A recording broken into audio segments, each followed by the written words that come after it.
শুধু গজল বলছে যে নারীরা এই করেছে, নারীরা এই, নারীরা ওই করেছে। তাহলে নারীরা যদি সব করে তাহলে সব পুরুষ তাহলে খুব ভালো নাকি মায়েরা? ও ভাই, এই যে নারীদের আল্লাহ কি সম্মান কি মর্যাদা দিয়েছে।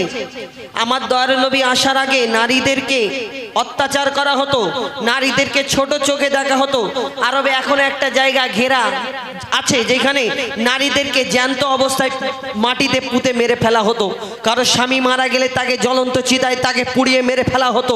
আমার দয়ার নবী আসার পরে মানুষকে বোঝালেন যে নারীদের কি সম্মান কি ইজ্জত এই দুনিয়াতে, মানুষকে বোঝালেন। সেই তারপর থেকে আমার দয়ার নবী বোঝানোর পরে নারীদের সম্মান ইজ্জত আস্তে আস্তে আস্তে আস্তে বেড়ে গেল। কিন্তু সবাই না, আবার যারা গন্ডগোল করবে তাদের জন্য গন্ডগোলের ব্যবস্থা আছে। এই নারী বললাম যে এখানকার মায়েরা খুব ভালো, এখানকার মায়েরা বিরাট ভালো। যা হয়েছে সব কই এই মোস্তাকিম ভাইদের ওইদিকের কথা বলছি তো, মায়েরা খুব ভালো না ইনশাল্লাহ শোনাবো এখন। তো তার আগে আরো একটি ফরমাইশে গজল। হাবিল কাবিল প্রশ্ন করে হাওয়া আদমকে তোমরা মোদের বাপ মা তোমাদের মা বাপকে। এই গজলটাই এই গজলের মধ্যে অনেক দুটো তিনটে পার্ট আছে। এক নম্বরে ছিল আদমের কদম ধরে হাওয়া মা কেঁদে পড়ে।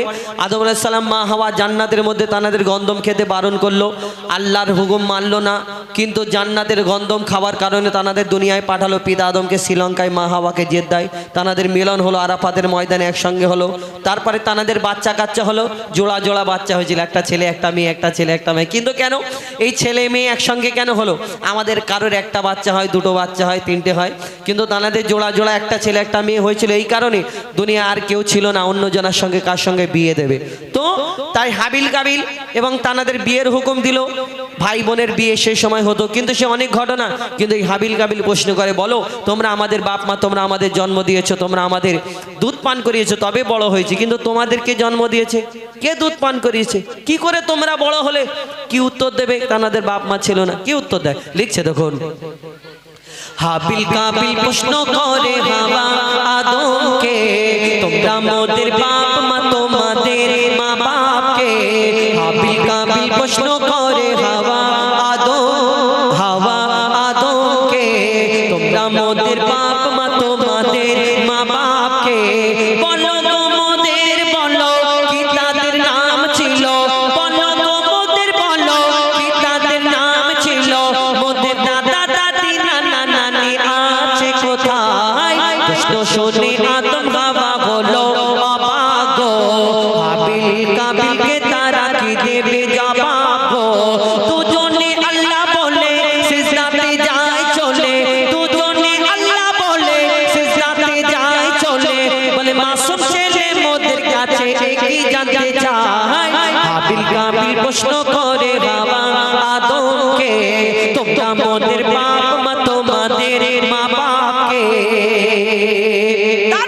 পিতা আদম কি উত্তর দেয়? কবি ছন্দের মাধ্যমে লিখছে দেখো।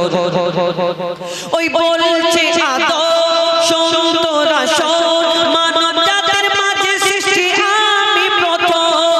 মোর পাঁচিরার হাড়ে খোদা হাওয়াকে গড়ে, আর গন্ধম খেলাম দুনিয়ায় এলাম জান্নাত ছেড়ে। মোদের কেউ জন্ম দেয়নি, মোরা মায়েরই দুধ খাইনি। মোদের কেউ জন্ম দেয়নি, মোরা মায়েরই দুধ খাইনি। পাইনি মোরা মা বাপের ভালোবাসা, মোদের নেই বাবা মোরা এতিম দুজনা। বাবা কি মোদের জানা হলো না?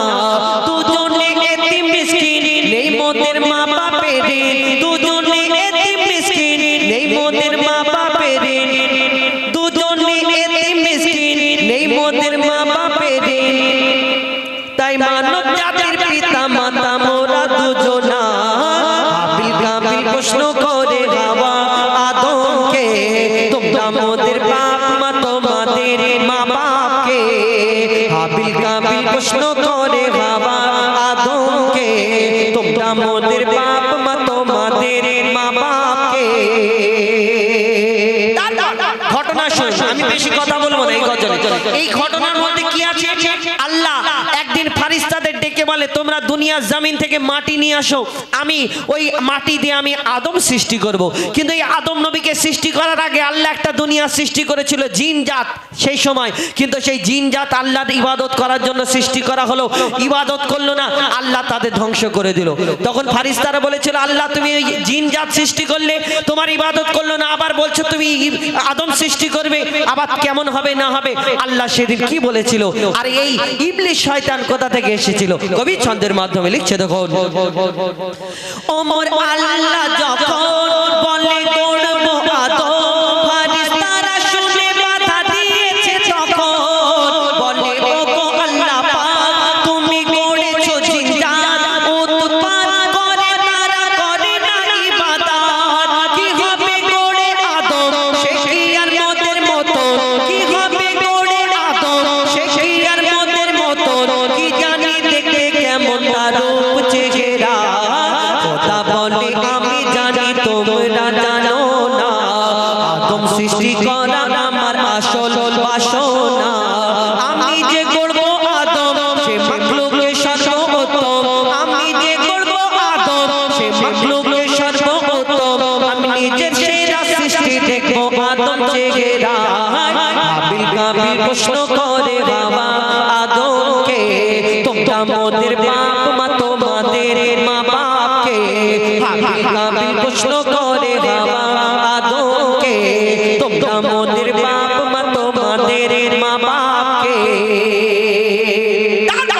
আল্লাহ যখন আদম নবীর দেহটা সৃষ্টি করলো, আবার ফারিস্তাদের ডেকে বলে তোমরা সিজদা করে নাও। সেদিন একমাত্র একজন সিজদা করলো না, যার নাম হলো আজাজিল, যাকে ফারিস্তাদের সর্দার বলা হতো, কিন্তু সেই আজাজিল সেদিন সিজদা করলো না। তাহলে আজাজিল তাহলে কি হলো, সেদিন কি হলো কবি ছন্দের মাধ্যমে লিখছে দেখো, দিল আল্লাহ আওয়াজ শোনো শোনো সব ওয়াজ, দেখো আমার গড়া সৃষ্টির সেরা মাখলুকের তাজ, এমন সাথের আদম একে গড়েছি এমন, সারা কায়নাতের জ্ঞান তার মাঝেতে গোপন, আদমকে দোয়া করে নে তোরা সিজদা করে, আদমকে দোয়া করে নে তোরা সিজদা করে, এ সুযোগ দিলে ছেড়ে পাপি অভিশাপ, আজাজিল বলে আমি সিজদা দেব না, আজাজিল বলে আমি সিজদা দেব না, আদমের থেকে আমি দামি খোদা কি জানে না, সে শুনলো না খোদার কথা ঝুঁকলো না তার মাথা, শুনলো না খোদার কথা ঝুঁকলো না তার মাথা, সাথে সাথে আজাজিল শয়তান হয়ে যায়। হাবিল কাবিল প্রশ্ন করে বাবা আদমকে, তোমরা মোদের বাপ মা তোমাদের মা বাপকে, হাবিল কাবিল প্রশ্ন করে বাবা আদমকে, তোমরা মোদের বাপ মা তোমাদের মা বাপকে, বলো গো মোদের বলো কি তাদের নাম ছিল, বলো গো মোদের বলো কি তাদের নাম ছিল, মোদের দাদা দাদি নানা নানি আছে কোথায়। হাবিল কাবিল প্রশ্ন করে বাবা আদমকে, তোমরা মোদের বাপ